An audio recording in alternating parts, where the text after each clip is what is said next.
that they have busted Pakistanis. Official statement आया उनका कि they have busted Pakistanis trying to infiltrate, और ये लोग अंदर घुसने के लिए पाकिस्तान वाले पाकिस्तानियत डाल रहे थे ईरान में। एंड ईरान की तरफ से बड़ा क्लियर अपडेट आया कि साहब we have busted Pakistanis trying to do naughty things. अब क्या होगा आगे, पाकिस्तान का तो समय ठीक है, जो भी है बात करते हैं। Let's find out what is exactly happening in this entire reason, क्योंकि आई थिंक मेरे हिसाब से आसिम मुनीर का समय बड़ी जल्दी अप होने वाला है अगर ऐसे काम चलता रहेगा। क्या कहते हो sir? Adi, firstly, situation is very, very volatile.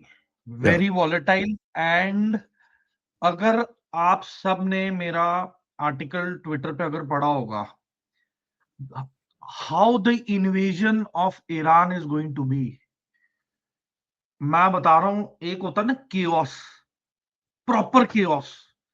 मतलब अगर आप उतर भी गए ना, you will not know, it will be raining drones की बरसात होगी। एंड द ओनली कंट्री, इकलौता मुल्क जिसने पहली बार एक ड्रोन एयरक्राफ्ट कैरियर, चाइना से पहले ईरान ने उसकी वीडियो जारी की थी, जिसमें वो अपने अलग अलग टाइप ऑफ ड्रोन्स को उससे लॉन्च करेगा। It's a aircraft carrier. मतलब इतना बड़ा नहीं है, बट उसकी ठीक ठाक लेंथ है, जिसमें फिक्स्ड विंग ड्रोन्स लॉन्च कर सकता है ईरान। तो ये सारी चीजें ना लोग भूल रहे हैं। लोग भूल रहे हैं कि ईरान में सैकड़ों किलोमीटर का अंडरग्राउंड नेटवर्क है connecting cities, and every city has a underground network. और यहां पे आप महीने जी सकते हो। यहां लाखों की तादाद में, आई एम नॉट सेइंग 1000, लाखों की तादाद में पिछले 30 साल से जो भी असला बारूद वेपन बन रहा है, वो यहां पे स्टोर किया गया है।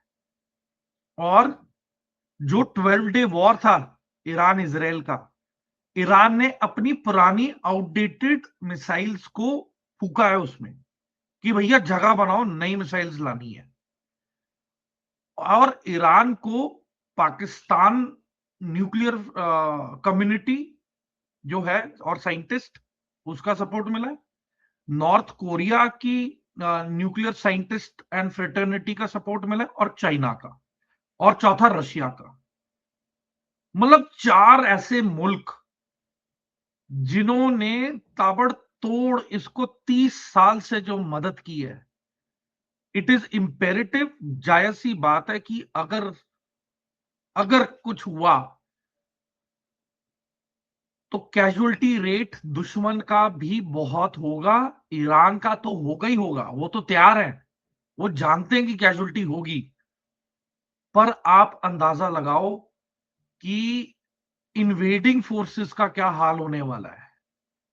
तो आप 19 ये जो ऑपरेशन ईगल क्लॉ जब हुआ था, आप ईगल क्लॉ, मैंने इसका एक्स पे भी डाला है, ये जो ऑपरेशन था, ये 24 अप्रैल 1980 में हुआ था जी, उसको रिट्रीव करने के लिए, क्या नाम है उनके जो बंदे फंसे हुए थे। हॉस्टेजेस।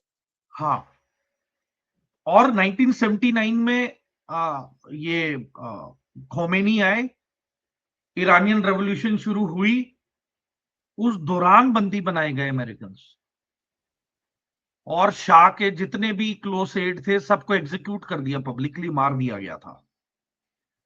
और तब शाह ऑफ ईरान की एक सीक्रेट सर्विस होती थी, सवाक, सवाल। SAVAK।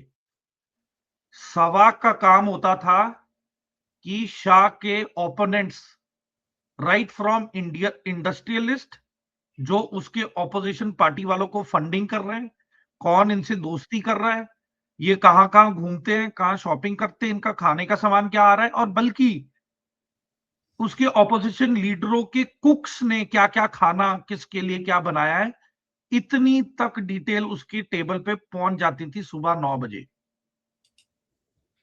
शाह ऑफ ईरान के। और देखिए, माहौल ऐसा बन गया था कि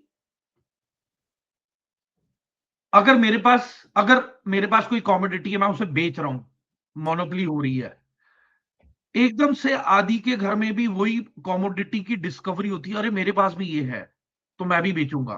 मेरे से डिमांड कम हो जाएगी, आदि के पास भी कुछ डिमांड आएगी। हम्म, तो क्या होता है कि मुझे बुरा लगता है कि यार मेरा तो प्रॉफिट शेयर, मेरा तो सप्लाई चेन डिसरप्ट हो गया, मेरा ही दोस्त मेरा कॉम्पिटिटर बन गया। तो ईरान का कॉम्पिटिटर सऊदी अरेबिया बन गया। फिर सऊदी अरेबिया ने गेम खेली कि भैया मैं ना अमेरिकन मिलिट्री कॉम्प्लेक्स को दूंगा बिजनेस, क्योंकि मुझे चाहिए हथियार, क्योंकि मैं सऊदी अरब का लीडिंग उलेमा हूं, I represent the Muslim Nations, and so मैं मिलिट्री बेस दूंगा यूएस को, और फिर मैं अमेरिका के लेटेस्ट हथियार लूंगा। और वो हुआ। साइड बाय साइड जो शाह ऑफ ईरान था उसे बुरा लगने लग गया कि यार ये तो नजदीकियां सऊदी अरब के साथ हो गई, तो हम तो शिया हैं और ये सुन्नी मुसलमानों के साथ तो ये उठने बैठने खाने पीने ज्यादा लग गए, हम मुझे तो साइडलाइन कर दिया। there is a breaking bloody super breaking news which has come. Jaishankar speaks to the Iranian foreign minister. I'll just upload that thing yahan par, 1 second. There are developments going on. There are few people of our country who are There you stuck go. over there.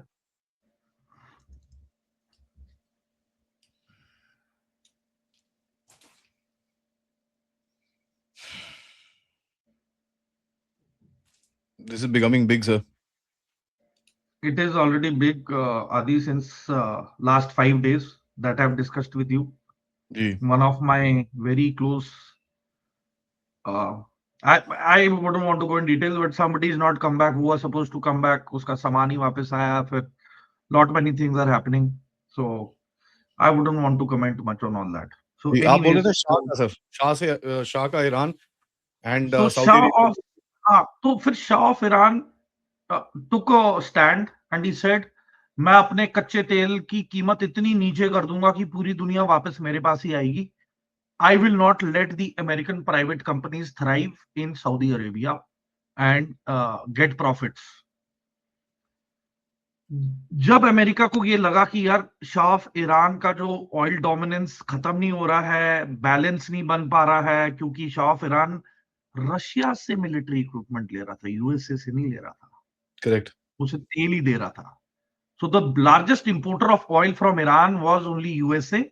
उसके बदले Iran कुछ नहीं ले रहा था American से, वो हथियार खरीद रहा था यूएसए से, ये रशिया से.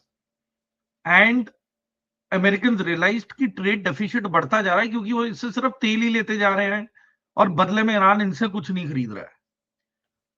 साइड बाय साइड जब ये बातें हो रही थी तो फ्रांस में बैठे जो उनके प्रेमियर थे, फ्रांस के Jacques Chirac, Jacques Chirac was the head of the French state. वो बड़े साल रहा है. तो जैक शिराक वाज, उसने पनाह दी थी आयतुल्ला को, राहुला आयतुल्ला. ये ईरान का क्लेरिक था. तो 4000 किलोमीटर दूर बैठा वो अपने ऑडियो की रिकॉर्डिंग करता था, प्रोपोगेंडा की. वो टेप्स को स्मगल किया जाता था ईरान में, फिर मस्जिदों में प्ले किया जाता था कि टू बिकम रेडिकलाइज्ड, टू मतलब believe in Islam more, to curb westernized culture. अब आप देखो, फ्रांस ने पहली डील कर ली थी आयतुल्ला के साथ कि भाई when you go back, when the Shah is ousted, भाई कच्चा तेल हमारा. डील पक्की. तो ही उसे पॉलिटिकल असाइलम फ्रांस में पहले से मिला हुआ था. एंड फ्रांस की इंटेलिजेंस सर्विस ने एक ऐसा रिंग बना दिया था कि सीआईए क्या, नो अमेरिकन और British secret agency could approach और एंटर एनीथिंग और डू एनीथिंग। और तब यूरोप में जर्मनी गढ़ बना था for all the resistant movement के जो लोग थे, लीडर्स थे, उनका वो एक स्टेजिंग एरिया होता था जर्मनी। क्यों? क्योंकि ईस्ट और वेस्ट जर्मनी का भी माहौल तब रिजॉल्व हुआ ही था, है ना, और लोग अपनी सिटीजनशिप और पेपर वर्क्स करा ही रहे थे। तो it was a transit point, East Germany West Germany के नाम पे। तो वहां पे भी टर्मोइल चल ही रहा था। एंड तब इस दौरान फ्रांस ने अपनी सेटिंग सेट की, और before this French revolution red on NTB took place 1967 या पता नहीं, मतलब पहले ये हुआ है, काफी साल पहले, रेड ऑन एनटीबी, जिसके अंदर अगेन एयर फ्रांस का ही एयरक्राफ्ट और क्रू वाज रिस्पॉन्सिबल। जो पीएलओ के जो ब्लैक सितंबर करके एक ग्रुप होता था, which was supporting Yasser Arafat का पीएलओ, पैलेस्टीन लिबरेशन ऑर्गेनाइजेशन, और इसमें इन्होंने हाईजैक कर लिया था एयरक्राफ्ट, जिसमें ये इजराइल के 105 पैसेंजर्स को उड़ा के लेके गए थे युगांडा में, एनटीबी। एंड तब ऑपरेशन थंडरबोल्ट हुआ था, जिसमें कि today's prime minister Benjamin Netanyahu के सके बड़े भाई Jonathan Netanyahu led that operation. वो सैयरत मतकाल के में थे। He was a major that time during the operation. Everything went smooth as per plan, but एंड में एक्सट्रैक्शन के टाइम एक sniper shot him in the chest, and he was the only fatal casualty. तो जो Benjamin Netanyahu, the present prime minister of Israel, will never settle for a compromise. There is no compromise from his side, and I am with him. उसके भाई को मारा है That sir. man has lost his elder brother to terrorism, and it is his moral duty to defend the citizens of Israel and protect them from any terrorism or harm that comes to them. It is his moral responsibility, and he is doing it. He is protecting the land of Israel. And we Indians support him for that. एक And चीज यहाँ पर